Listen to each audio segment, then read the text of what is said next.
اکاڑا کے ایک عالم صاحب کا بیان ہے کہ کہتے میں ایک محفل پہ تھا تو کچھ لوگ آئے بڑی محبت کے ساتھ آ کے کہنے لگے حضور ہمارا گاؤں جو ہے اس ہمارے گاؤں کے اندر کبھی حضور کے ذکر کی محفل نہیں ہوئی، حضور کے میلاد کی محفل نہیں ہوئی۔ حضور بڑا دل کرتا ہے کہ ہم بھی اپنے نبی کے نام کی محفل کریں۔ حضرت صاحب کہتے ہیں، جو عالم صاحب تھے، کہتے ہیں انہوں نے اتنی محبت سے کہا میں منع نہیں کر سکا۔ بعض اوقات انداز ایسا ہوتا ہے، تو کہتے ہیں میں ان سے وقت طے کر لیا۔ ان کا گاؤں جو تھا بہاڑی کے ساتھ آگے کوئی علاقہ تھا، وہاں پر ان کا گاؤں تھا۔ تو کہتے ہیں میں مقررہ وقت پہ ریل گاڑی پر سوار ہو کے مقررہ جگہ پر پہنچا، لیکن جب وہاں پہنچا تو انداز الگ تھا۔ جو بڑی منتیں اور ترلے کر کے مجھے بلا کے لے کر گئے تھے، اب وہ بڑی عجز کے ساتھ وہ ریلوے اسٹیشن پر کھڑے تھے، ماتھے پر پشیمانی کے آثار تھے اور ہاتھ میں ان کے لفافہ تھا۔ تو مجھے مل کے رو کے کہنے لگے حضور یہ آپ کی فیس ہے، آپ آئے ہیں، یہ آپ کی خدمت ہے، یہ ہماری طرف سے ہدیہ ہے، یہ قبول کریں اور واپس چلے جائیں۔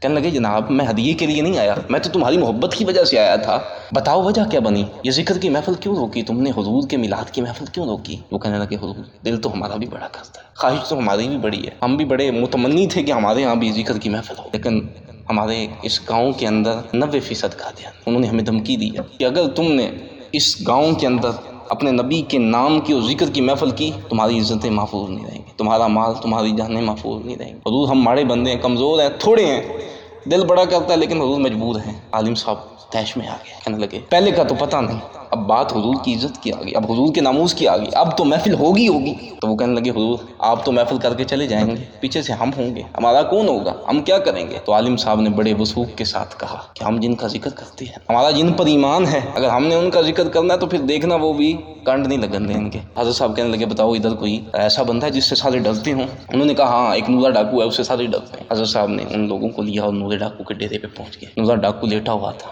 تو دیکھ کے کہنے لگا مولوی صاحب ڈاکوؤں نے ڈیرے تے کی لینا ہے جی، مولویوں نے کم تو نہیں ڈاکوؤں نے ڈیرے تے آنا۔ مولوی اور ڈاکو کے ڈیرے پر فرماتے ہیں کہ میں نے اس سے نرم لہجے میں کہا، میں نے کہا نورے مولویوں کا کام ڈاکوؤں کے پاس آنا نہیں، لیکن جب ڈاکہ حضور کی عزت پر پڑ جائے نا پھر مولوی بھی آگے پیچھے بھاگتے ہیں۔ نورے حضور کی عزت دی گل ہے۔ وہ حضرت صاحب فرماتے ہیں کہ نورا بجلی کی طرح کھڑا ہوا، بجلی کی طرح کھڑا ہوا، اور اس کی آنکھوں میں آنسو تھے۔ تھا تو ڈاکو لیکن میں سمجھ نہیں سکا اس دن عشق کو۔ تڑپ کے کہنے لگا مولوی صاحب علامہ صاحب ہوں تو ڈاکو، ہاں میں نے چوریاں کی ہیں، ڈاکے مارے ہیں، لیکن بے غیرت نہیں ہوں، چلے میرے ساتھ۔ کہتے ہیں وہ ہمارے ساتھ آیا، 3 گھنٹے ہم نے حضور کے قصیدے پڑھے، 3 گھنٹے نورا کھمبے کی طرح کھڑا رہا، اور اس نے اعلان کیا محفل کے بعد اگر کسی نے مسلمانوں کی ہوا کی طرف بھی دیکھا تو یہ رسول عربی کا غلام اسے زمین میں گاڑ دے گا۔ کہتے ہیں میں چلا گیا، محفل ہو گئی، بات ختم ہو گئی، میں چلا گیا۔ کہتے ہیں تھوڑے عرصے بعد ایک دن میرے دروازے پر دستک ہوئی، میں نے دروازہ کھولا تو باہر ایک داڑھی والا ایک شخص تھا، باریک شخص تھا، آنکھوں میں آنسو تھے، زبان پر درود تھے۔ میں نے پوچھا جی آپ کون؟ کہا حضرت صاحب پہچانے نہیں؟ میں نے کہا نہیں۔ کہا میں نورا ڈاکو ہوں۔ کہا کون سا نورا ڈاکو؟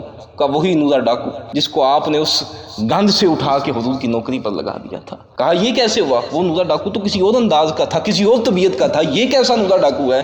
کہا حضور آپ تو آ گئے اس دن، لیکن جب میں رات کو جا کے سویا تو میں تو سو گیا لیکن مقدس جاگ گئے، حضور تشریف تھے۔ حضور فرمایا نوریا گواہ ہو جا، آج تو نے میری عزت پر پیرا دیا ہے، قیامت والے دن اگر تیرے اعمال کم بھی نہ ہوئے نا تو میں محمد عربی خود تیری شفاعت کروں گا۔ نورا کہتا اس کے بعد جب آنکھ کھلی نا پھر کیفیت بدل گئی، پھر دل کی دنیا ہی بدل گئی، اس کے بعد آنکھوں سے نہ ختم ہونے والے آنسو جاری ہیں، زبان پر درود جاری۔ اب تو دل ہر وقت حضور کے عشق میں تڑپتا ہے، حضور کی یاد میں تڑپتا ہے۔